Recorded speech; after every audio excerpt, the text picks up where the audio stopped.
Hi guys, welcome back to the Revive Stronger podcast. I'm your host, as always, Steve Hall, and today I'm talking to my friend Jake Remmert. He recently published, it's in preprint at the moment, a paper that was looking into the dose response of training volume per session. So the guys from Mike Zodos' lab have looked at kind of weekly volume and frequency. They've looked at the proximity to failure and the relationship to that and hypertrophy and strength. And now Jake has looked at the relationship between per session volume per muscle group and hypertrophy, and looking at where do we start to see growth, where do we see vastly diminishing returns for hypertrophy and also for strength. And so it's a really, really great study that's giving us really useful insights and practical take-homes, particularly looking at the relationship here. So Jake does a brilliant job in this podcast discussing the practical take-homes for you, the listener, whether or not you're trying to eke every single gain out of your training, or you're just going to the gym and you want to grow really, really well. He's going to give you the practical advice to take forward with your own training or your coaching. So definitely listen to the podcast and take notes and take it all in. As a side note, at Revive Stronger, we are an online coaching company. So what we do and how we make our living is to coach people, whether or not that to be the bodybuilding stage, to do a photo shoot, just to gain some muscle, whether or not that be heaps at the start of their journey or when they're deeper in and they're just trying to make those little 1% gains to their physique to really level them up. We're able to help a wide swath of people if you're willing to work and invest into us. We always say what you put into coaching is what you'll get out from us. So we really like to work hands-on with our clients and give them really personalized feedback. And we do that and we pride ourselves in our communication. Via our coaching service, you will check in with us via a video diary. We will have comprehensive spreadsheets tracking the data that we need from you to make and get the results that we want long term. And we'll come back to you after reviewing all of this with your own video to give you personalized feedback, to answer your questions and keep you moving towards that end goal. So if you are interested in that sort of thing, definitely look in the description. It's always linked there. But guys, without further ado, let's get into the podcast with Jake. So Jake, we were just chatting off air and I was like, hey, how much time do you have? And you're like, hey, the semester's done. We've been wrapping things up. Sounds like stress is now in a bit of a lower state, which is nice. And you're pretty deep, I guess deep. I don't know if I can say that really, but if someone was telling me I'm deep into my like off season or improvement season, I'd be like, oh, I've barely started. But it has been like what, half a year pretty much over maybe since you came off stage, since we've come off stage, almost that time. So I thought we'd just get an update on that. I know from the sounds of things, stress is way lower. So I'm guessing most recovery aspects from prep have kind of got to where you want them to be. Yeah, for sure.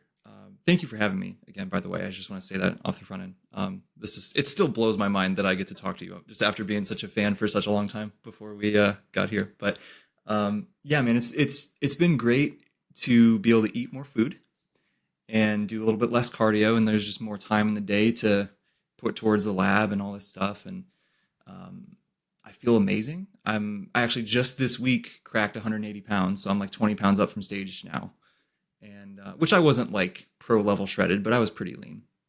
So I'm like, I feel very baseline, very normal. Food, like I could start dieting again tomorrow. Like my food relationship is fine. So yeah, I'm in a really good place with all that stuff. My training has not been as amazing as I wanted it to be. But there's excuses, I suppose. But yeah, it's crazy. It's been what, 5 months now? That was the end of November, right? So time flies. How are you feeling? Because you got leaner than me. But yeah, I'm not in a position where if you were to tell me, hey, Steve, we're going to start dieting next week, I'd be like, fuck you. Yeah. I am not ready for that. But actually, funny enough, sitting around 180 pounds as well. So sitting at a similar weight.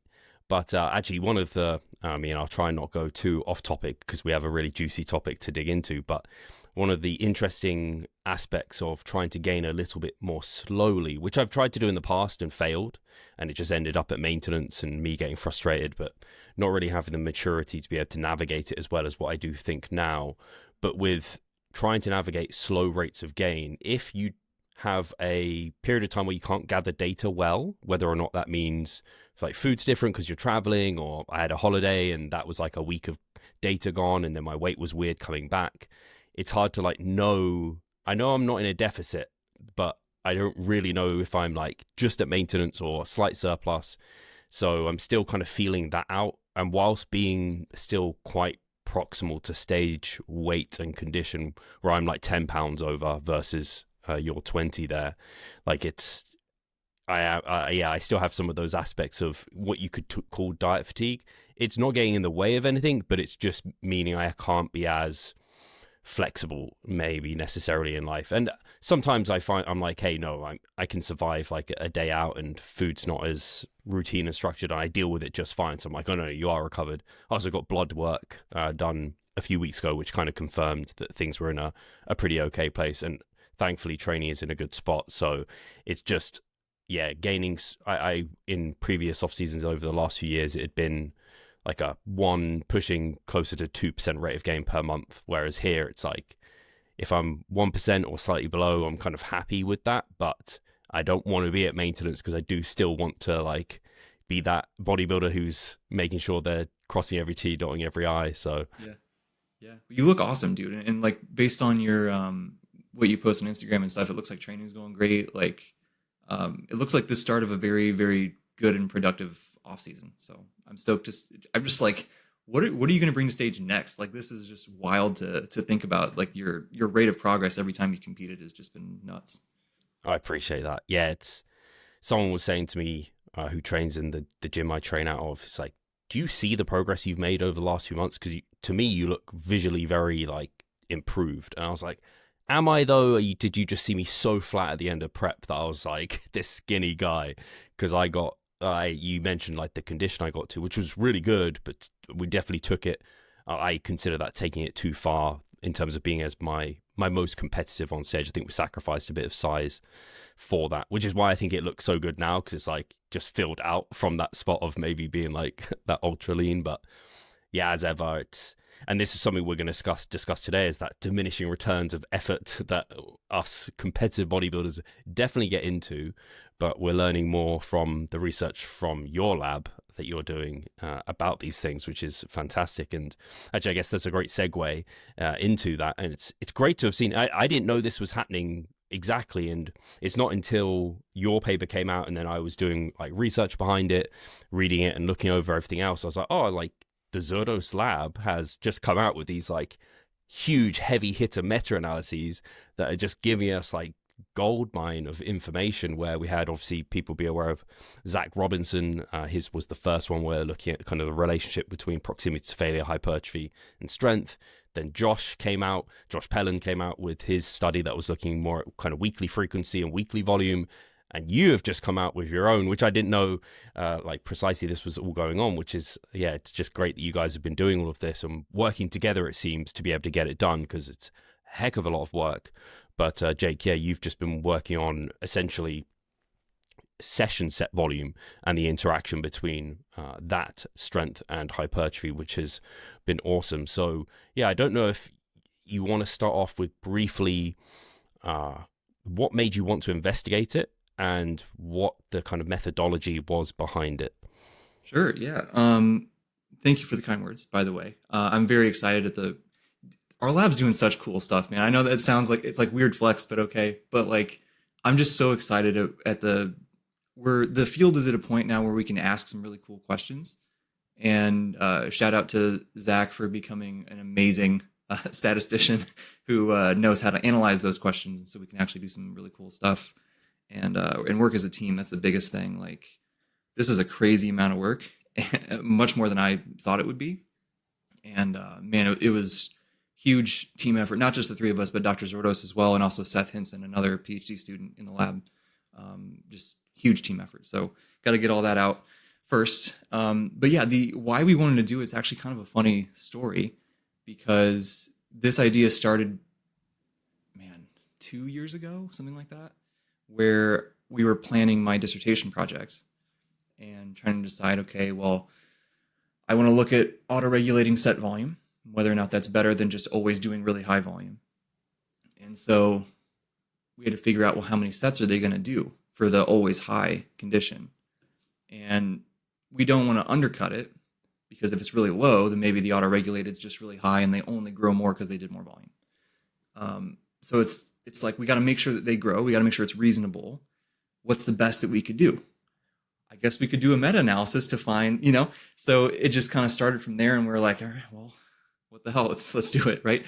And so we started the process back then, and we wanted to do that project, but we also were like, hey, we might as well do the weekly stuff too, because we're going to have all the data. We'll use all the same studies for it, and the same systematic search, and the same data extraction and screening and all the meta-analysis stuff. And so that worked out good to do that process together. And there was a time where we were like, should this just all be one paper? Because it's the same studies and whatnot. And then we got in there, and we were like, dude, there's no way this can be one. Like, it's just so much. So that's when we decided to split it how we did, and it's worked out really well. I think they complement each other really well.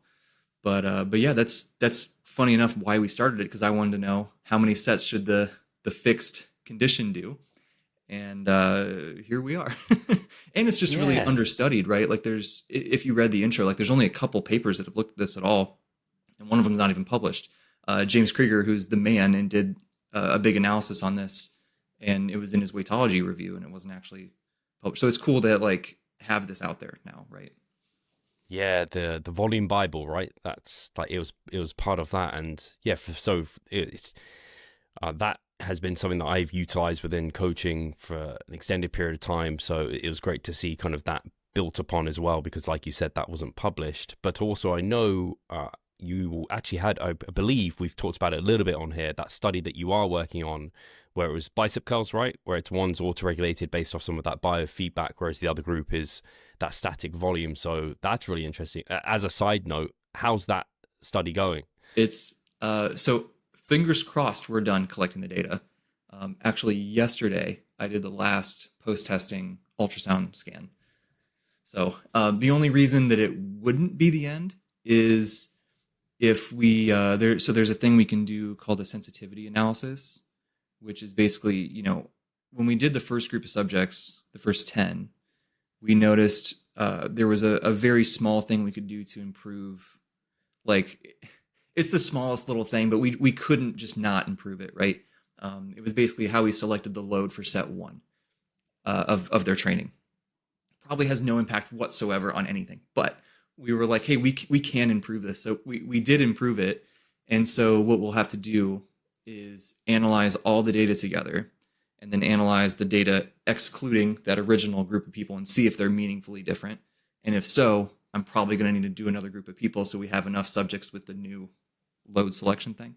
Almost certainly that won't matter at all, but just to be safe. So it's not 100% locked in that I'm done, but it's 99.9 or whatever.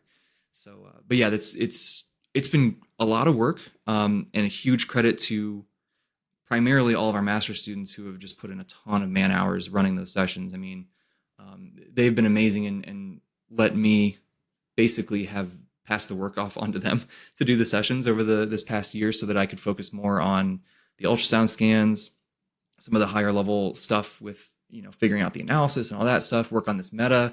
Like, just freeing me up for those things has been amazing. So I'm so grateful to all those guys. But yeah, we're in a place now where I have all the ultrasounds on this flash drive, and I got to finish measuring them and then see what's up when we run the stats. So I can't wait to see what we find. Even just that main question of the auto-regulated versus the fixed, but also all the other.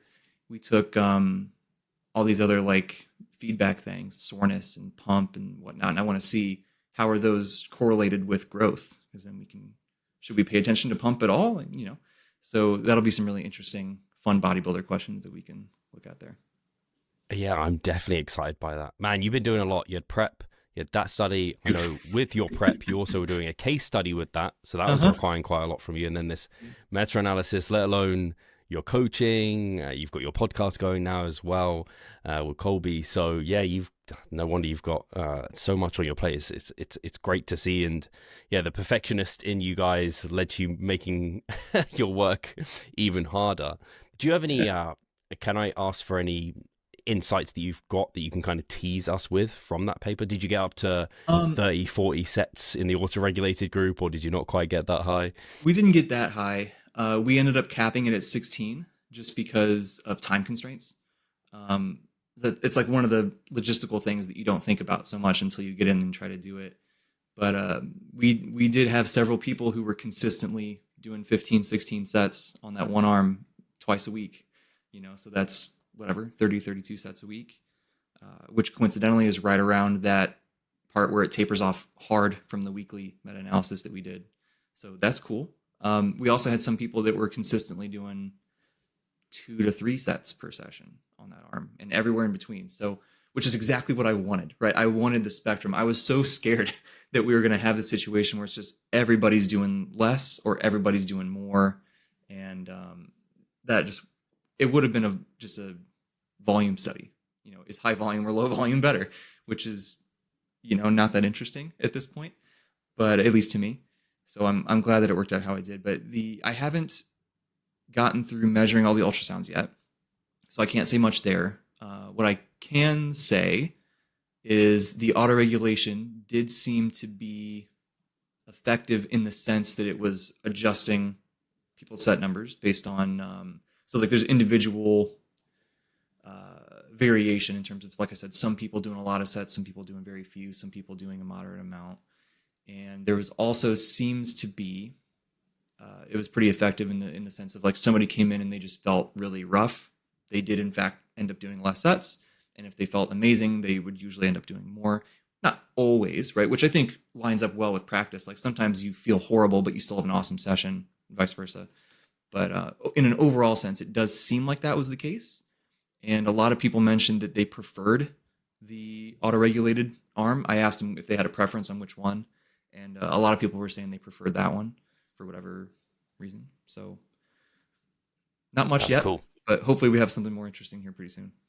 Yeah, and you answered the question I was going to follow up with. Is an in-subject design, so it's one arm doing one the other, which is super cool. And it's great because on kind of reading through the paper that we're mainly discussing today, I know one of the things you wanted was more data on like wider swaths of set volume. So this is going to be something that's going to be really useful on the back end of all of this.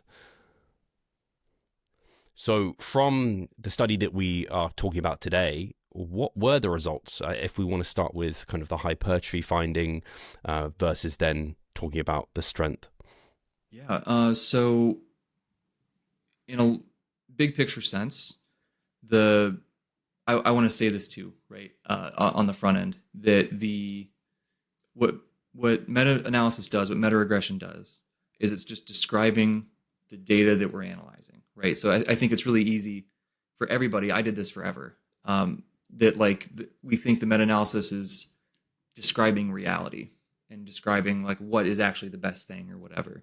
Not necessarily, right? It's describing the underlying data. So it's only as good as the underlying data is, which is exactly what you were saying. Having a bigger range of some of these per session volumes, especially those really high ones, would be nice because maybe that shifts what the curve looks like. But at least with what we have, basically what we found in as brief as I can say it is like those first few sets, you get a really good hypertrophy outcome. And then it just less and less with every set, right? Diminishing returns. Set 1 gives you awesome growth. Set 2 gives you awesome, but slightly less. Set 3, slightly less, so on and so forth. And it just keeps going up, basically, right? And less with every set, but it does keep going up. And it never reaches a point where it completely plateaus. What we did want to do is give people like just some food for thought on like, well, how much is there a point where it's not necessarily a cap where you're not going to grow more, but just like you're putting in a lot of work for exceptionally small results. Maybe think about it, right? So with that, we try to identify that point, and it's right around 11 fractional sets in a session, which is just, let's say for your biceps, you would count bicep curls as a full set, and you would count lat pull downs as half of a set, right? Like an indirect set would just be half, in how we quantified it that way. And we did quantify sets in 3 different ways, and we looked at like what fit the data the best and all this stuff. That's why you see the fractional one in the actual paper itself, is because that's the one that did fit the data the best. But you can see the other ones in the supplementary materials if anyone's curious. But yeah, basically it's just that, diminishing returns throughout. Once you get up to around 10, 11 fractional sets in a session is where are you still going to grow more? Maybe, but it's technically speaking, less than 50% chance that whatever growth you might get is actually like measurable. It's not just explainable by error. So I think that gives, to me, what's so interesting to me in the response to this is that some people look at this and they're saying, like, see, we should do really low volumes because it's such big bang for your buck at the beginning and it tapers off hard. Other people are saying, no, we should do 10 or 11 sets per session every time. And I'm just like, I think this supports both of those things, right? I think it really can apply to all kinds of stuff. But yeah, that's the basic, essentially that's what it is for the hypertrophy results. There's some other little things that we tried to look at that weren't super informative. But like, for example, dude, and I was so excited for all these moderator analyses that we did, which is basically like, we have this overall picture, overall results that I just described. But like, can we get more nuance than that? Is it different for trained versus untrained? Or is it different for training to failure versus shy of failure? Whatever. So we looked at a bunch of those things, and it's just, again, meta-regression describes the underlying data, not reality. So the underlying data is just sparse enough, and there's just not enough to like really grab onto to have a lot of confidence in those different moderator analyses. So like, there's a couple that maybe, but that's essentially, in the paper we called it hypothesis generating, in the sense of like, some of these things might be worth doing a study to test out directly, but they don't have a really strong, really consistent impact on the dose response relationship as a whole. So that was a bummer. I was hoping we'd find some really cool stuff. Yeah, you'd expect like proximity to failure. You'd expect, hey, the closer you are, the point of diminishing returns kicks in sooner, and what did you call it? The PUOS, the point of undetectable outcome superiority, which I loved that, by the way. Thanks. It was the best we could come up with. Yeah, it's a mouthful. It's kind of, I don't know. I wanted something that was like snappier and like clickbaity, but I just, couldn't come up with anything. But I like the definition there, the point where there is less than a 50% chance that an increase in hypertrophy from adding more sets would actually be seen. It's like, when you think about it like that, it's a hard sell, right? For a lot of people, especially if they're already questioning, I don't know, whether or not it's going to impact recovery afterwards for future sessions, or they're going to hit a wall and have to back off and deload sooner or something. Yeah, but for some people, it is worth it, right? Like, they want every last drop no matter what. Cool, go to town, right? Just have that context in mind, right? But then you also have the person who's super time crunched and they have 45 minutes to train, and cool, do 2 sets, right? Like, it's fine. And maybe you do a higher frequency because of that or something. So, yeah. And it's nice, similar to kind of the other meta-analyses, where it gives you somewhat of a range and also like a threshold to meet. So it's like, we need to probably at least meet around that number or that proximity, and then above that, up to this point, you're probably going to benefit more but less each time you add a little bit more. So it's kind of nice. You can kind of, like, at times you want to back off a little bit, you can do that, or you want to emphasize one muscle over another, like you can start modulating these things. And then with your paper coming out on the autoregulation, it's going to potentially give some insights into how to do that even further, which is really great. So yeah, it's kind of funny how it's worked out that way, how the papers are all just complementing and building on each other. And I'm glad that you got that out of it, though, that there's those sort of practical ranges and stuff. Like, we've very intentionally tried to do that, where we have to, like, you need to write the paper well, right? Like, scientifically it needs to hold up, and all of those things. You got to check all those boxes. But we all also have that lens of coaching and content create, like, all this stuff, right? Communication, whatever. So we're trying to keep in mind, most people who are going to read this, like, they're not it's not, yes, some academics are going to read it, but a lot of them are people who want to use it in real life. So like, how would we always talk about how difficult it is to interpret some of these things or how important that is. So like, why don't we try to put some of that in the paper and just be clear that that's our interpretation based on what we're seeing here or whatever. But like, I think that's really important to have in there in this field specifically. Right. So I'm glad that that came across and hopefully it's helpful for people. For sure. And even that description of, and like saying, hey, don't get too caught up in the number of 11, like it's not a hard cap Yeah. or something. It's just something to kind of have some awareness of, and it's built off the data we have. And like you said, it's only as good as the data that we have available, even to the point of, like, as just a personal example, for fractional sets.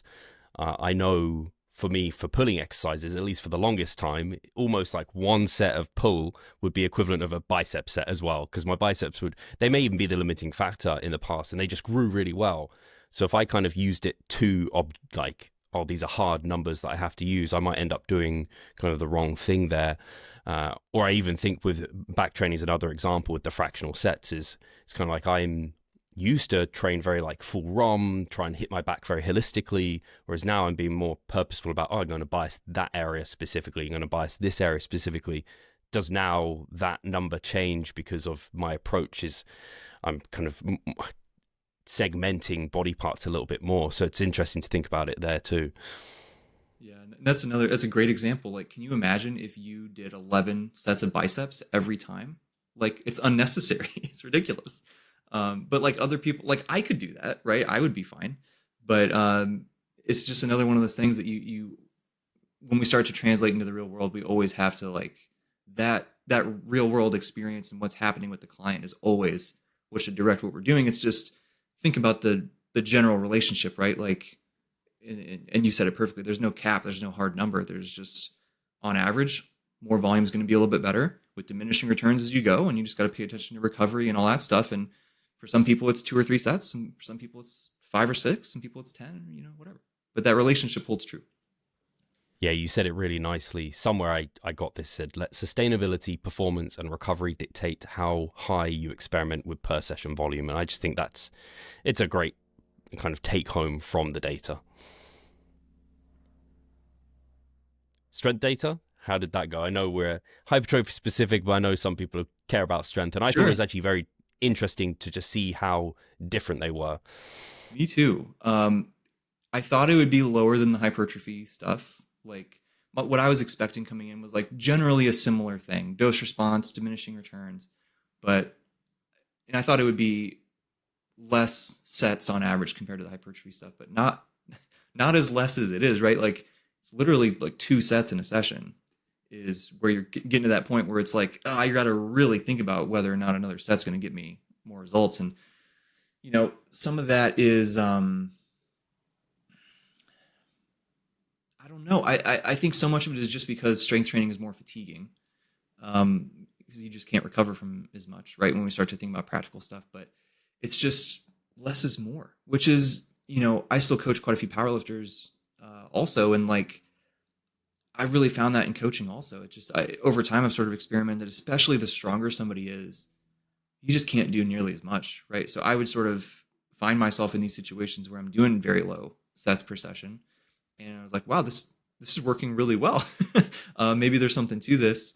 And then we think about like Pac with all of his minimum dose stuff, and it lines up really nicely with that. You come in, you do like a top set, maybe a back off set, and then call it. Do that 2-3 times a week, and you can make great results. And now this meta-analysis kind of confirms that. And it's weird to think about such low set volumes when we think about sort of what powerlifters have traditionally done, and which is funny that we're really deconstructing all of the old school powerlifting stuff, which was just grind yourself into the ground, a ton of sets to fail. Like you do 5 sets of 3 to failure, and then you come back 2 days later and do whatever.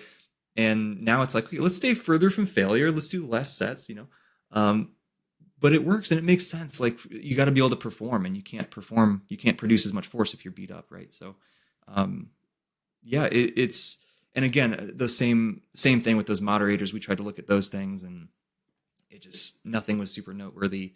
The one thing I do want to emphasize with the strength stuff too is, once again, it's describing the data, not reality. So the outcome we looked at was maximal strength, 1 rep max, or there's some isometric stuff is included in there too, like maximal isometric contractions and maximum strength. But the studies are not how powerlifters train, right? Like there's a couple here and there, but like not very much at all. I think the average rep range that was used was like 9 or 10. So you think about how powerlifters, are you doing a lot of sets of 9 and 10? Not really, right? Maybe some, but not a ton. So it kind of leaves something to be desired in that sense. And so that's like a huge, like easy master's thesis or PhD or something there, right? Like go do a cool study that has people training like powerlifters train, look at strength gains over time or whatever. Like that would be super valuable. So I wish we had more data like that and how that might or might not, I don't know, impact the dose response. What's odd to me is I think about, okay, well, let's say we did have studies like that and like that more specific training. That's a more potent strength stimulus, right? So I would think we would get more of a result from less sets that are more specific and potent. So like, is it even less than 2?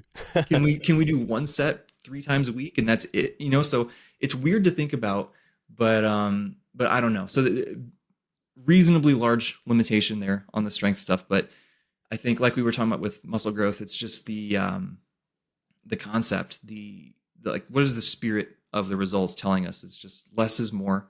Don't do a ton of sets. Make sure you're really paying attention to fatigue, and that's sort of it. You know, reasonable frequency, maybe 2 or 3 times a week, something like that.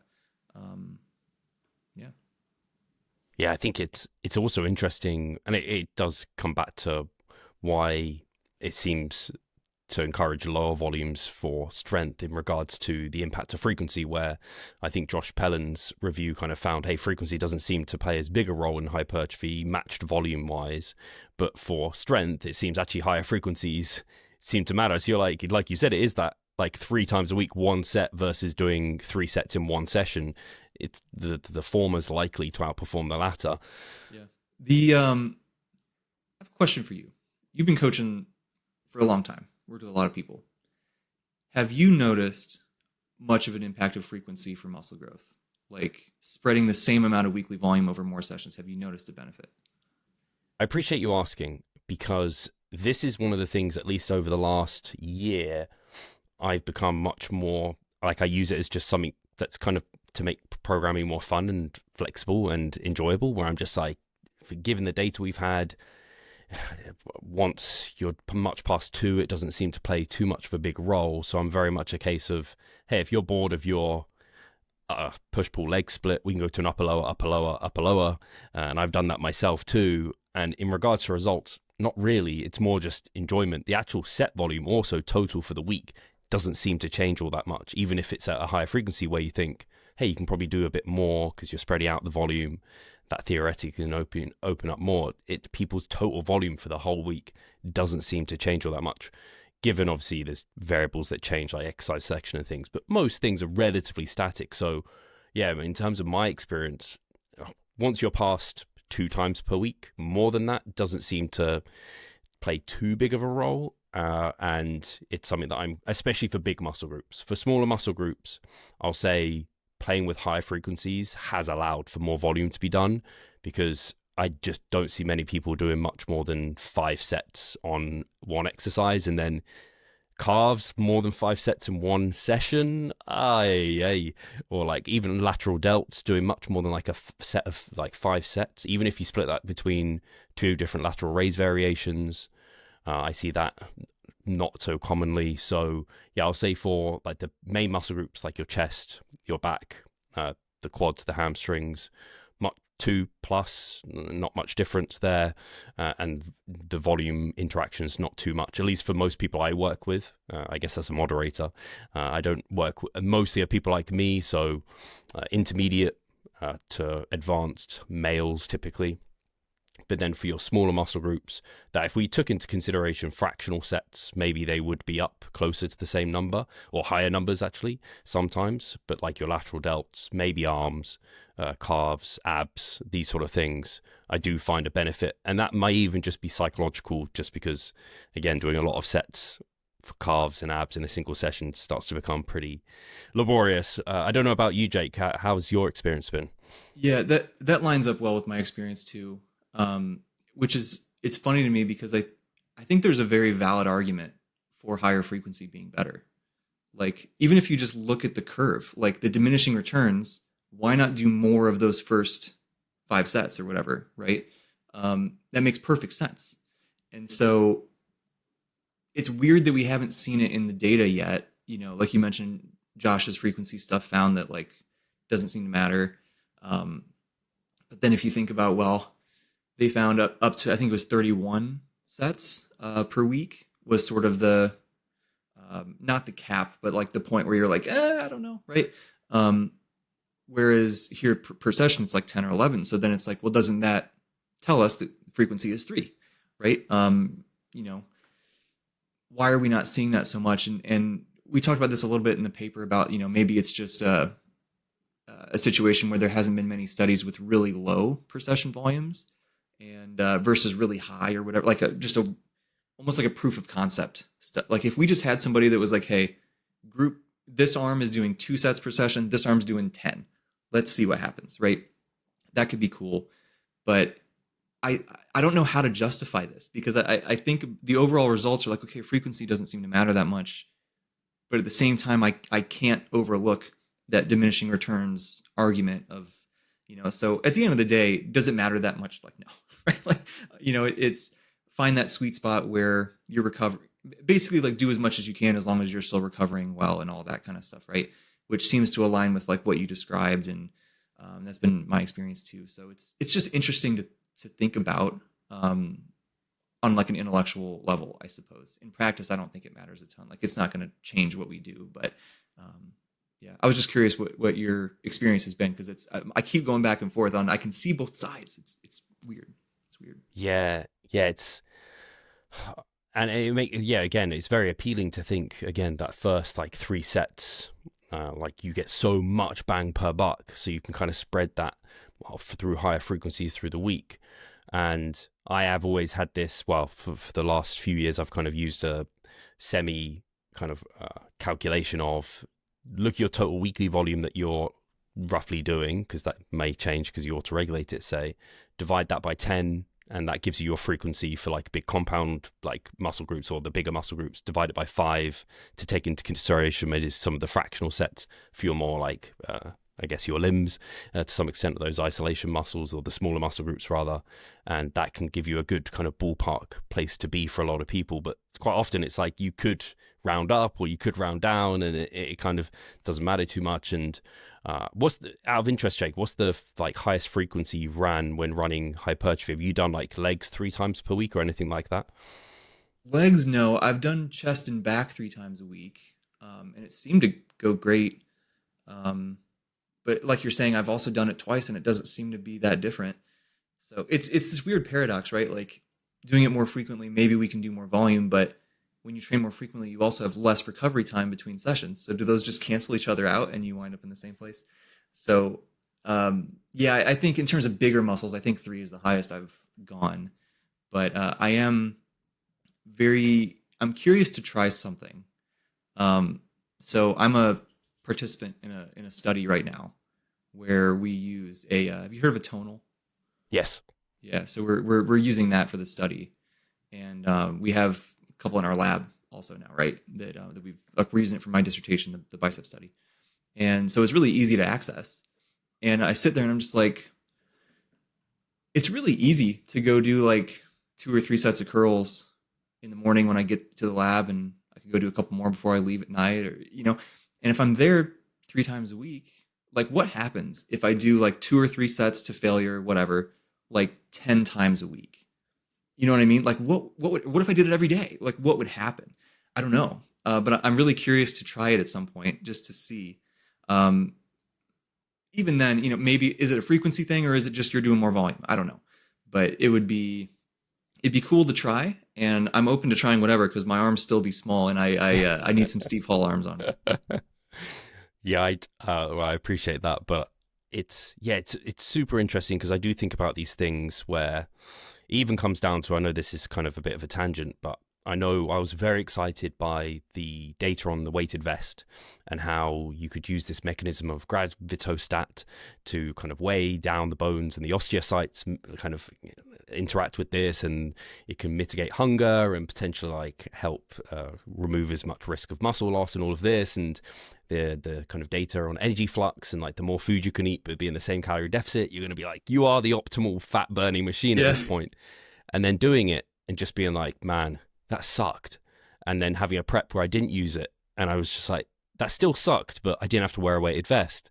So it's like you try and be this kind of super optimal individual, or like you try and outsmart the body, and sometimes I'm just like, there's these limiters, like they just catch up to you somewhere. So it's, when I think about my I was training legs 3 times a week. I have done that, but I just get to or even upper body 3 times a week, so back and chest in the same session. I never quite felt like I could rinse one of them. It was always like, get a decent amount of work done for one, but then, oh man, I've got the other one to get to, and if I push this too far, I'm not going to be able to have anything left for that one.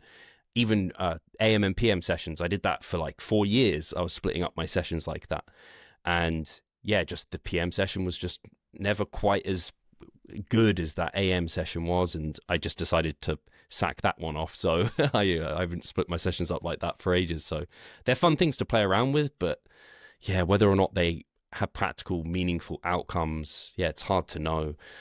Very hard. What I always remind myself too is like, at the end of the day, just train hard and you're going to be fine. You know, like this stuff is all interesting, and it's like small percentage points here and there that can matter for some people, but like, you know, do some hard sets, you know, eat either in a little bit of a surplus, a little bit of deficit, whatever, and you're going to get most of the results. Right. So like that always calms my paralysis by analysis whenever it starts to pop up. And it's just true. Right. That's one of the first things that my coach told me when I started working with him. He was like, you just need to train. Like, we need more brute, just train more. I was like, oh, okay. And lo and behold, he's right. You know, so it's funny how that works. Yeah, I think it's, again, that frequency piece and some of these elements like the weighted vest, they can be fun things to try, and maybe they will be like this huge game changer for you, but at the end of the day, there's no kind of huge terrible risks or anything like that. So it's, I think part of what's kept me going so long in like being consistent with bodybuilding, and even like this podcast to a large extent, is because I just find it all so interesting and fascinating. And if I can be a little bit more like optimal, like I want to be, but the longer you do it, the more you kind of do what was, why have I forgotten his name? There was someone recently, James Steele. He was just saying like he just takes zero interest in single studies. Basically, he just waits for a good meta-analysis to look at things. And the longer I do this, and your obviously meta-analysis was great, but I'm the same, where I'm just like, I take less interest in these small little things that come out and just wait until there's more data. Yeah, that's, even with this, I was like, we already knew this, right? Like, we know those first couple sets are more growth than the 10th one, right? Like, just common sense. And we know you can't just do endless volume and linearly grow more. Like, so the principle of it, it's cool to see the graph, right? And it's cool that my name's on it. I like that, but it's also just like, I don't know, if this revolutionizes what people do, I'm just like, well, what were you doing before, man? Like, I don't know. But it is fun, and I'm glad you said that, because that's true. It is fun to get in here and think about this stuff and try stuff, and you know, it's helpful to be able to move in and out of that. I think, like, I've sort of by necessity had to do that. There's times where I'm like, let me be as optimal as possible, and there's other times, like the last couple months, which unfortunately is the beginning of the off season, right? But it's been like, I just need to do something and call it okay and be able to go get my other stuff done. And so like, I haven't been concerned with being optimal the last couple months, and it's okay, right? Like, it's still is it as effective? No, but it's still effective. And now that the semester's done, data collection's done, I have more time, I have more bandwidth. Now I can turn back to like, let's try to be more optimal again, right? And I'm excited for it. I don't feel burned out and all that stuff. So I think that's important for the long term. Like, you get burned out either way, right? Either it's boring because you're not trying new things, or you're burned out because you're constantly trying and chasing this new perfect thing, and there's no holy grail, right? So you kind of get disillusioned eventually. So Yes. Yeah, that's so well said. Yeah, it just updates your practice as this data comes out and like nudges you in a certain direction. Or yeah, it's rarely there's a study that comes out where it's like a completely like there's basically never a study that comes out that completely changes like your programming in I don't terms of know, like a bro. single study. The length and partial stuff was pretty big, bro. I don't Oh know. yeah, there were some people that jumped on that very eagerly. Yeah, yeah. Yeah, it's funny that. I'm Uh, not taking, just to be clear, I'm not taking a shot at Milo. He's great. He communicated it great. It was the community ran with it too much. He's fine. yeah, I think. Yeah, I could talk about that for too long. I agree. I think Milo gets a lot of heat for that, and I think it's one of those where people don't listen to maybe long form content, maybe cherry pick, and then it gets passed down and interpreted incorrectly. Because whenever I interviewed him on here, it was always like length and partial seemed to be like a little bit better in Yeah. this study, and like Yeah. people just run with like Milo is the length and partial PhD. So yes. Anyway, a question I did want to get to, Jake, because I think it's worth covering it. It's been on the podcast quite a lot. Is some will claim the difference between the two is all edema, that it's just muscle swelling, and you did mention this as a caveat within the paper that it may confound post. Resting muscle size measurements. You said most papers within the study had a 48-hour gap between last session and testing, but wasn't all clearly reported. So, do you think edema could be playing a role? How like confident are you that it's not? I think it certainly can be playing a role. I think it would be naive to say that it's not playing any role at all. I think that the question is how big of a role is it playing? And unfortunately, as you mentioned, not all the studies reported this, which isn't necessarily their fault. Like the older studies just didn't know that it mattered, right? So as more research has been done and they figure this stuff out, then people report it. But you know, we still wish we had the timeline. But I think it was something like 70% or something reported the timeline, and of that 70%, almost all of them, I think it was like 96, 97% of those that reported it, it was like at least 48 hours.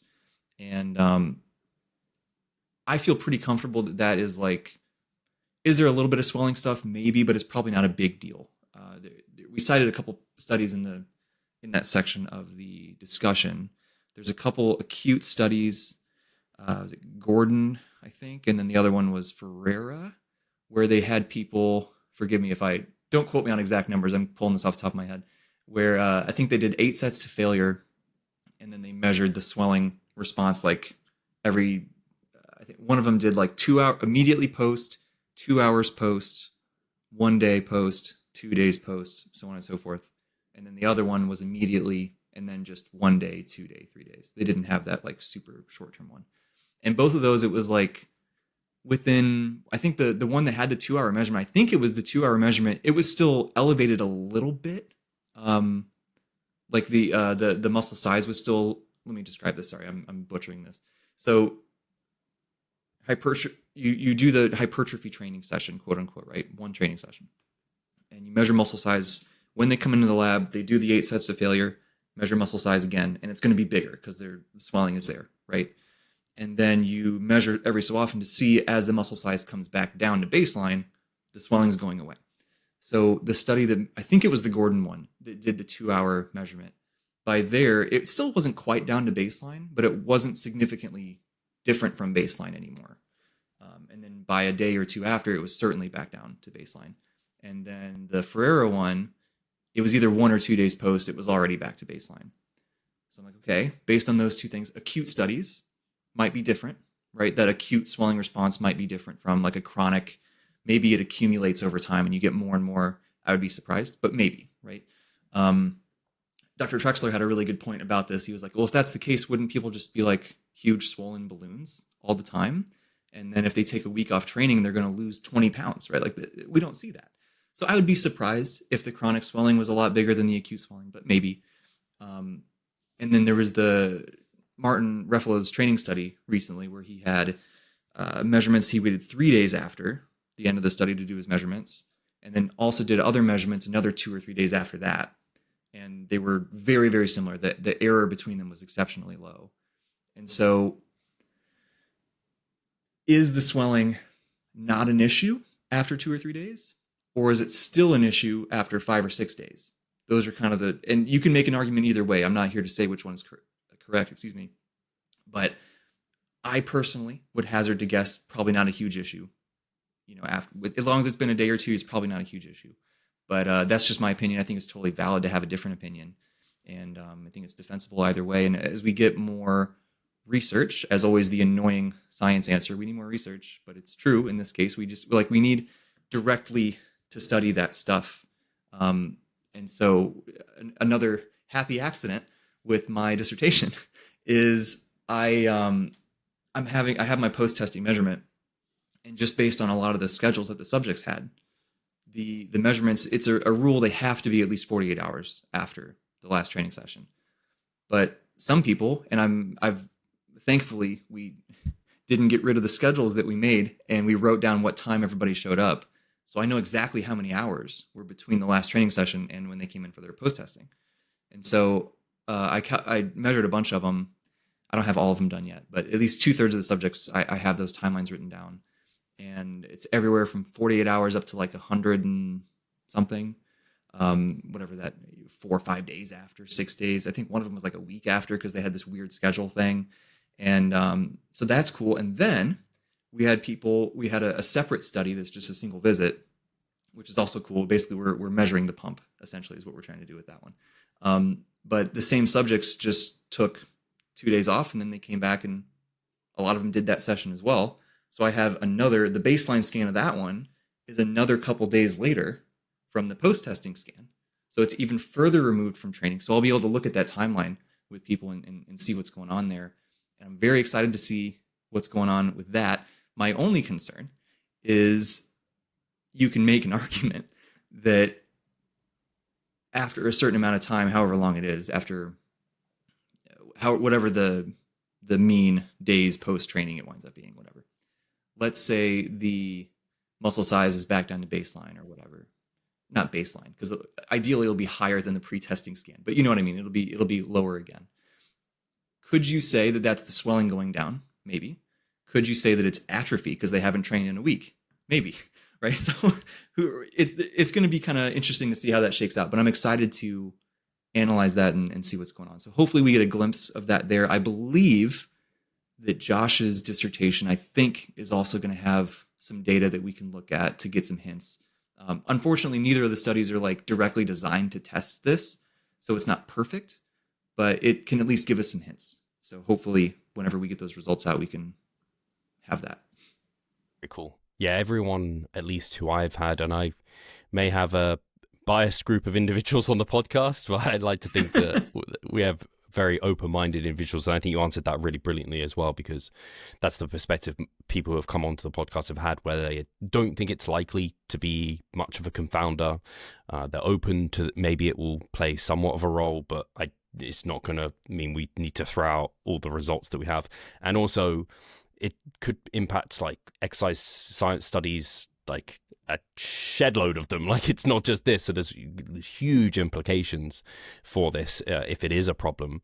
And very cool that you're doing some work that's going to help answer this question further and kind of confirm things for us. I think Dr. Eduardo de Souza is doing a study directly looking at this. So that'll be really, really useful as well. But yeah, it's unfortunate it's becoming like just a throwaway argument of edema study if it doesn't confirm their bias, and so that's frustrating to see for sure. Maybe they're right though, which would be hilarious. Yeah, and then we get to go redo every exercise science study. That sounds fun. Yeah, science is getting us, always stepping us further to the truth, but only if we know what we're looking at. Yeah, exactly. The thing I thought was interesting is I imagine there's also even like potentially individual difference here. I don't know about you, Jake, but I have some clients, and they're more the exception than the rule, but some, when they're in that nearing needing a deload, their weight will like spike up, and then in the deload, when stress comes down, it will come down. I'm not saying that's edema. I imagine it's actually more related to just life, like just stress, total stress within the body, and they're holding on to weight because of that. but there's a few who get that, and I don't know if there is any edema interactions, and there must be individual difference to some extent. Maybe. Yeah, I don't know. It's tough. I could see it. Um, and some of it could be like glycogen also, right? Like if that's shifting around, and or maybe they forgot to take their creatine for a couple of days, or there's all kinds of weird stuff. But yeah, it humbles you real quick, right? When you think about these things, and like we all want science to be perfect, but it is not. And that's why we always got to rely on good coaches, right, to help take what we can from the science and then just sift through it and actually apply it, and then figure out what actually matters in the real world, right? For sure. You mentioned some moderators in regards to like training age, proximity to failure, that sort of thing. Are there any other things that you think people should be aware of that could impact this relationship? I have some off the top of my head that I could kind of cue you into, but I think you probably have some in mind as well. Oh man, to me, I think that the biggest thing is like the external stuff. Um, oddly, the stuff that was not in the studies, because it's just none of them were super impactful. But the stuff that's not in the research that maybe is impactful, but we just didn't have the data to look at, you know, are you in a deficit? Are you are you a bodybuilder and you're super lean? Super high stress, you know, at work, and you're fighting with your partner, and your dog's sick, and you got all this stuff going on. Or like, to me, I think those things, you can get Zach on here to rant about individual differences all day long. It's like, those are the things that seem to control the individual differences, right? It's the different external constraints.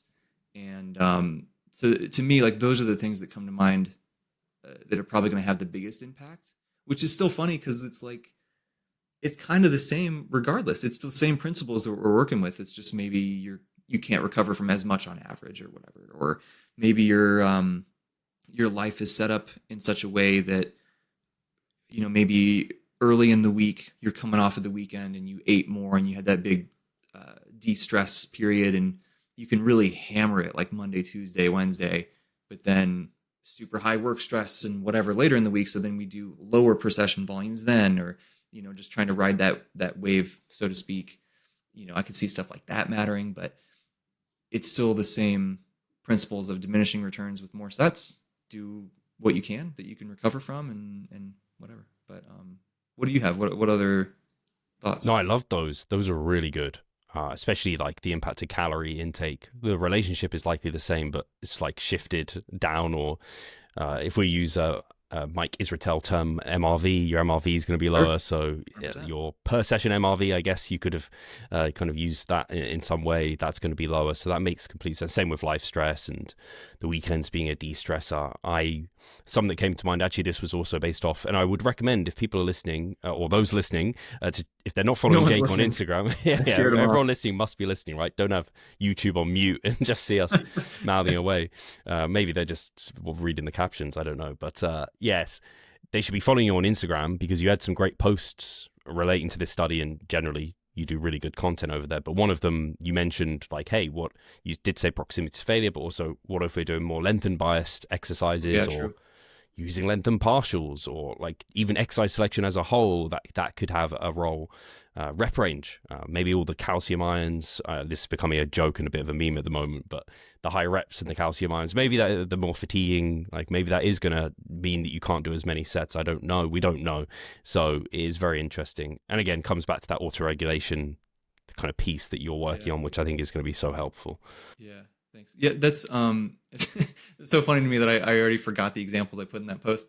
But yeah, I think it's another example of like the meta-analysis just describes the data. It's not reality, and like those things just aren't in the research. It's just not a thing, right? We're sort of in a situation with studies where you have to try to isolate one variable, and kind of hamstrings your ability to look at other things, and which is good for answering the question, but not as good for really complex applied questions like this. And those things that can impact a lot more length and bias stuff, maybe get more muscle damage, and so you want to do less volume so that you're not crippled 2 days from now when you try to go do more whatever. I think that makes good sense. Ultimately, you just got to kind of try it, experiment, and see, and use, this is one of the things that I've always loved about Mike Israetel, right? That, you brought him up earlier, and like his MRV stuff, it's just so logical. It makes perfect logical sense, right? And I think that's another thing with this of just think it through, right? Like, and just see what makes the most sense logically.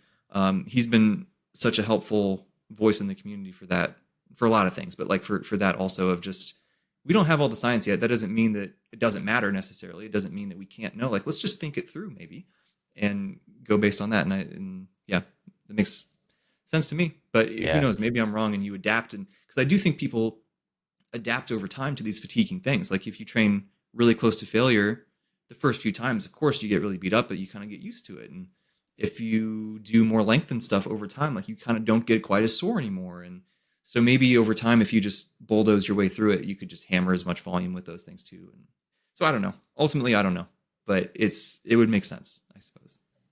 I'm in complete alignment with you on that in terms of being able to adapt to it. I know there was a point where I almost had this fear of failure or zero RAR, and it was like, I can't, because as soon as I touch that, the fatigue monster's gonna get me, and he's gonna throw me into the deload chamber.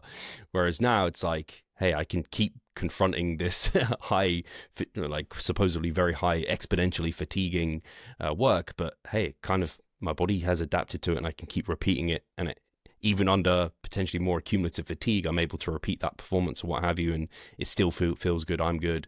That's been a great lesson. So I definitely think there is some adaptation going on, which I think makes sense as well, given just how biological systems work. Yeah. It just, everything seems to work that way, right? So it would make sense. And it's kind of like also, you, like in life, you're a kid, you have zero stress to deal with. You have one stressful thing that pops up and you fold. Whereas like now you can deal with a lot, right? And you're maybe not chilling, but like you're okay. And it's probably the same with that, So I think it's one of those universal laws, right? Like it just, I'm sure there's a point where you'll overdo it and whatever, but I don't know. So moral of the story, everything to failure, super high volume, just tough it out and quit complaining, quit crying, and you'll grow more. No, absolutely. At least, I mean, in some ways, that's where, like, if people were to look at the 3 meta-analyses from you guys, it would look something like, for hypertrophy, like if they were just to take away, okay, what's going to maximize growth? It's like, okay, train to failure, do 11 sets per muscle group per session or more, and like 30 plus sets per week, and train with at least 2 times per week frequency, possibly more. It's like, well, actually, navigating from a low position towards somewhere like that maximal point and then holding that for as long as possible, if that framework makes sense, is almost how my kind of philosophy has gone. So I don't think starting at that point, I think that's a really short-term mindset that's going to burn you out. You're going to cook yourself. But if you navigate towards that, then you can kind of hold this. I kind of use a Mike Israetel term and slightly change it to maximal adaptive stimulus to take into consideration multiple variables, then hold that for like as long as you can, quote, like survive it in many ways. Like that's been how I've conceptualized things over the last few years. It sounds like you're in a similar boat.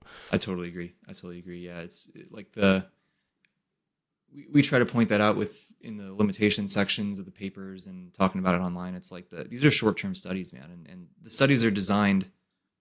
There has to be a measurable outcome, otherwise we can't say anything about the study, right? So if they're trying to see if it's high volume versus low volume, they want to make sure the high volume is high, high, So we got to be kind of careful sometimes taking, like you said, the caricature approach of 11 sets in a session and all to failure and all that. Like if you only had one workout to grow as much as possible, like, yeah, you should probably do that. Right. But that's not the case. And we had to zoom out and have that bigger picture thinking. And so I love that approach that you talked about of just sort of ramping up, getting to that sweet spot and just kind of spending as much time there as you can. I know there was a time when people were talking more and more about like purposefully overreaching, and it seems to kind of fallen out of favor a little bit. But I mean, I don't consume as much fitness content as I used to, so maybe not. Maybe it's still out there, but it's like I could see it, but it's also sort of like why, like why do that one crazy week when you could do 3 more weeks that are almost there, right? So I don't know, but I'm a big fan of that. Find your sweet spot and stay there. Yeah, I think it maybe has fallen out of favor. I do think some people still do it, but it's something I've really moved away from because it just didn't make sense to me to why I would force myself to overdo it for a week, to have to force a recovery week when I could just keep giving the body a little bit more of and meeting these thresholds for growth, giving it a growth stimulus, recovering from it. Because, I mean, you're recovering if you're able to repeat that performance and just do that for longer. Seemed like a smarter strategy. The only reason I could think, like, there's no strong evidence to suggest purposefully overreaching is of like, it's not like you have to create this huge stress the body isn't adapted to be able to see growth. It's like, you're better off almost avoiding that if you can. Maybe if you know, hey, I'm deloading next week, it's forced, like, yeah, have at it.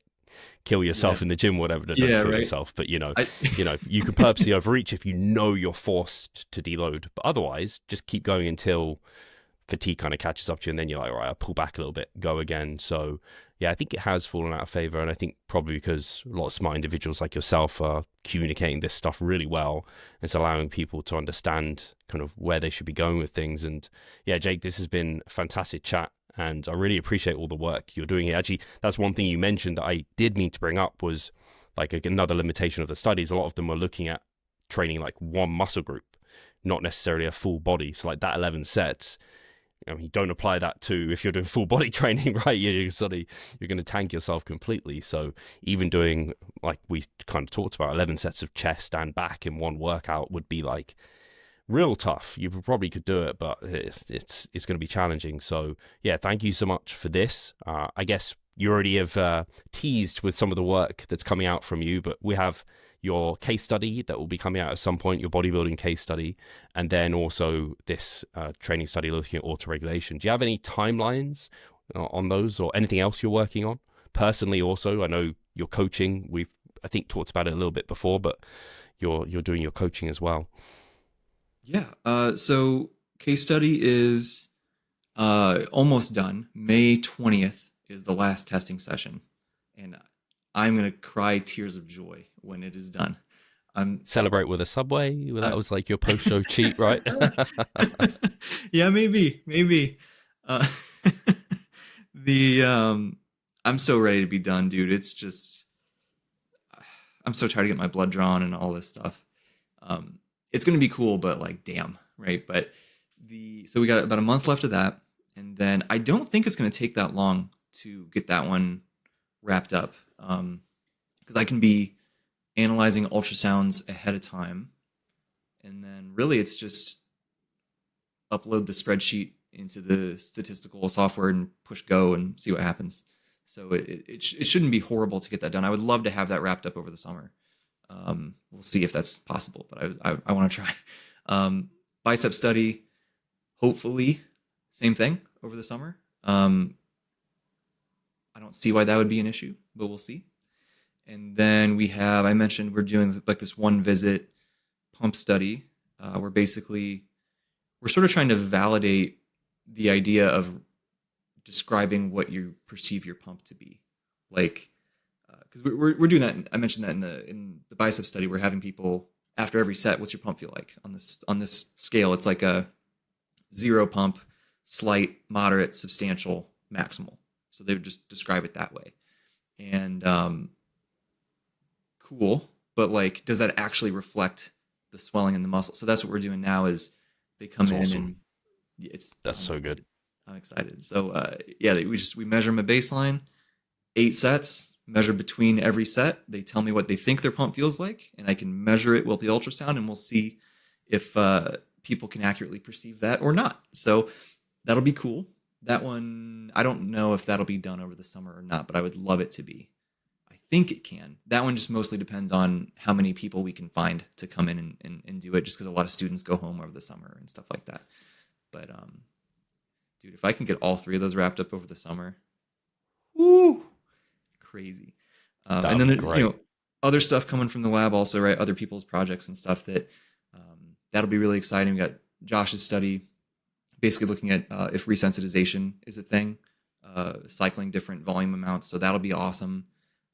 Seth, who I mentioned earlier, is getting the ball rolling on his stuff. I won't spoil his yet because he hasn't talked about it too much online, but I'm very excited. It's a very cool project. Very much it's in the planning stages and stuff now, so there's some time to go, but the whole bodybuilding community is going to love it. It's going to be really cool. We'll have, all that kind of good stuff. Otherwise, yeah, just coaching and trying to do now that I have some more time with all the data collection stuff, chilling out, trying to put more content out there. I've always done some, but I'm just trying to kind of lean into it a bit more because it's fun, so yeah, all that stuff, like you mentioned, is on Instagram or jakeremmert.com. Nice and easy to remember. Website, coaching info, all that good stuff. But I think that's it. That's enough to keep me It's busy, a lot. I think. Yeah. I am personally, very intrigued by Seth's kind of work that he's going to come out with. So I'm excited for that. It's going to be the new length and partials, it feels like, maybe. And then, yeah, to get that, because something I was going to bring up before is obviously the pump is so subjective, and it is something I get my clients to somewhat measure on a similar scale, actually. And I do sometimes get concerned whether or not people are measuring it as precisely, and so I don't lean into it too heavily for that reason. So it'd be really good to have your kind of a paper looking at that a little bit more objectively. I also think it's different muscle to muscle to some extent, but that's a whole can of worms that would be going. We're doing into, bicep. But, We're doing bicep because it's easier to feel and it's really easy to measure with the ultrasound. So I know that my measurements are good. Also, where do you think I got the skill from, man? This is another benefit of me being plugged into the community and coaching and stuff. So, that's awesome. Take what people are actually using and go test it out. For sure. Yeah. And yeah, thank you so much again for the work you're doing, Jake, the lab is doing as a whole, and for the information you're putting out, for coming on here, discussing it. You're obviously on the Iron Culture podcast as well, discussing it at length with Eric Trexler. So if people want to get even more insights, they can check over that podcast too. And obviously your own podcast you're doing with Colby, who's been on the podcast just recently as well, describing his story. So if people want more from yourself, long format, they should check that out, that you're doing with Colby. And obviously all your coaching, clearly a whiz at coaching, and now you have a bit more time. I'm sure you're looking to take on some more people to make them nice and jacked and shredded and maybe take the stage and what have you. So yeah, I'll be excited to get you on again in a few weeks, months time to discuss more of this fun stuff, and I appreciate you big time. I'll make sure it's all linked in the description below, and thank you guys for tuning in and listening.